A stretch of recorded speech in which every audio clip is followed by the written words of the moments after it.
that's what I've been highlighting with it. It's like, it doesn't alienate everybody. It doesn't alienate anybody, regardless of what anybody believes about 9/11. Mm-hmm. You can believe in the conspiracy of it and still hike the trail. Because the trail isn't really about 9/11. It's all about just national history and what's in between the points. But 9/11 is the gimmick that gets people initially interested. And then you distract them away from what that was about and make it all about everything else too. To make money. Well, it's not about making money with that. It's about telling the story of the parts, and it's the sum of the parts that make it something special. Just like with any hike, if we were to go, what was that last one that you did on that series? If we had walked from, what are you doing?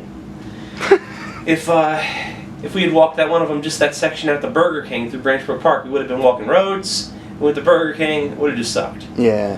But there's a couple of cool spots. We were along that channeled second river, really cool. That I got a lot of good shots that part. And then after that, we were out along those ponds. Yeah. And I was down in the water, below the bridge. Yeah. And all that.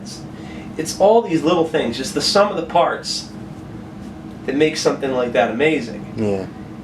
And I think that the video would probably work the same way. It's not just one thing or another thing or whatever. It's a sum of everything you put together that makes it something special. Yeah. That's true. It's supposed to be breathtaking. It's supposed to capture the audience. It's supposed to make them feel a certain way. Exactly. Well, it's like a song. And eventually somebody likes, like you have your hits. If the Beatles started out with, I Want to Hold Your Hand and A Hard Day's Night, but people don't just go and listen to that all the time. There's certain people that are only ever going to buy the greatest hits albums and they'll listen to that stuff, but the truth is there's even greater stuff out there if you listen to the album tracks, and each album is something that they planned out and that they intended to be a full work. And it's like that with a lot of things in life, where you have this, it's a body of work, and you're going to have the hits that are going to attract people. Yeah. But then they learn to love all the rest of it too.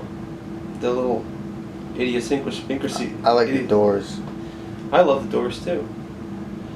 But they've got, you're going to have your hits. You're going to have Touch Me and Light My Fire and everything like that. Yeah. And you hear all that stuff for Enough and everything. But then you hear a song like the Whiskey Bar song, and it's like... Yeah, you don't really hear a lot. Like, the Alabama song, it's called. Yeah. You don't hear it on the radio a whole lot, but it's a great song. Yeah.